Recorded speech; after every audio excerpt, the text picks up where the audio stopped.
আসসালামু আলাইকুম বন্ধুরা, কেমন আছেন সবাই? আশা করি সবাই ভালো আছেন। আলহামদুলিল্লাহ আমি অনেক ভালো আছি।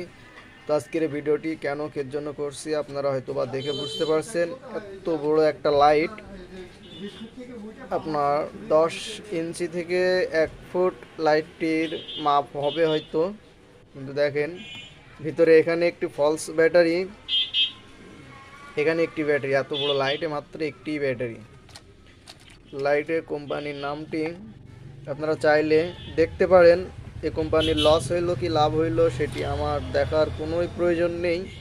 তো আপনারা যখন জিনিস কিনবেন একটু বিচার বিবেচনা করে ভালো খারাপ বুঝে লাইটটি কিনবেন। লাইটটি কিন্তু অতিরিক্ত হালকা, একেবারেই লাইটটি হালকা।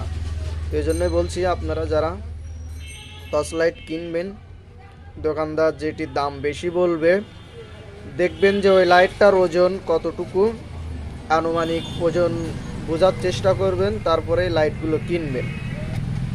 এত বড় লাইটের একটি ব্যাটারি, লাইটটির দামও কিন্তু খুবই কম। এজন্য কম দামে বড় জিনিস এটি কেনা থেকে বিরত থাকুন। এটি কিন্তু খুবই একটা ভালো বিষয় না। এটি কিন্তু ঘন্টা 2 চলার পরেই কিন্তু চার্জ শেষ হয়ে যাবে। ছোট ব্যাটারি, বড় লাইট। আজকে এ বিষয়ে আর কিছুই বলার নেই। আপনারা যখনই জিনিস কিনবেন একটু বিচার বিবেচনা করেই কিনবেন। ধন্যবাদ।